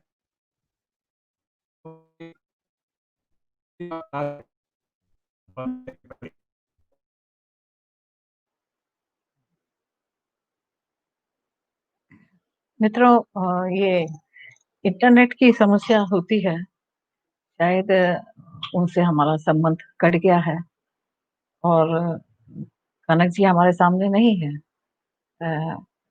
मेरे विचार से अ, उन्होंने अपने भाषण को पूरा किया। मैं वेट करना चाहती हूँ कि अगर वो दोबारा आकर जुड़ें तो, अगर आस-पास हैं तो वो जुड़ें तो। क्योंकि इंटरनेट की आजकल बरसात वगैरह के कारण बहुत प्रॉब्लम हो रही है और कहीं पे भी अगर इंटरनेट स्लो है, तो वहाँ पर समस्या होती है। तो आ गए हैं कनक जी, तो इसलिए थोड़ी-सी समस्या हो रही है। आप इस बात को ज़रा-सा आपको देख लेते हैं। हाँ, चुप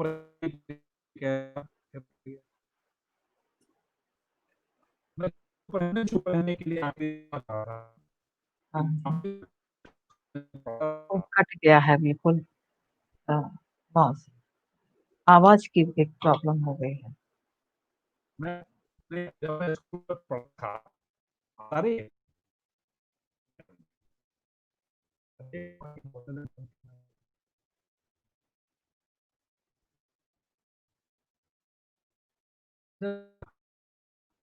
आवाज भी तो नहीं आ रही।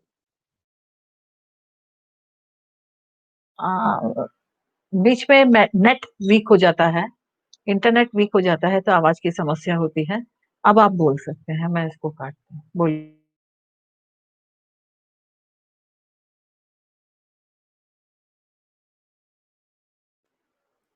अब आ रही है आवाज? जल्दी से बोल देता हूँ। हेलो, आई? बिल्कुल हाँ, नहीं आई। अब ठीक है, सब ठीक। आवाज आ रही है? अच्छा, मैं एक वाक्य बोलना है केवल। स्कूल में जब मैं पढ़ता था, तो जिस दिन हाँ व्याकरण जी, की बिल्कुल कक्षा ठीक में है, अब आवाज़ आ रही है।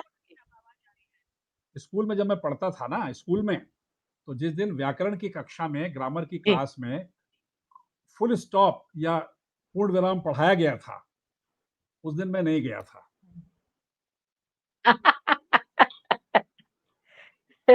तो ठीक है। नमस्कार। नमस्कार, बहुत-बहुत शुक्रिया। बहुत अच्छा, आपने बहुत अच्छे नोट पे ख़त्म किया इसको, बहुत-बहुत शुक्रिया। धन्यवाद। डिस्कनेक्ट करना है यार।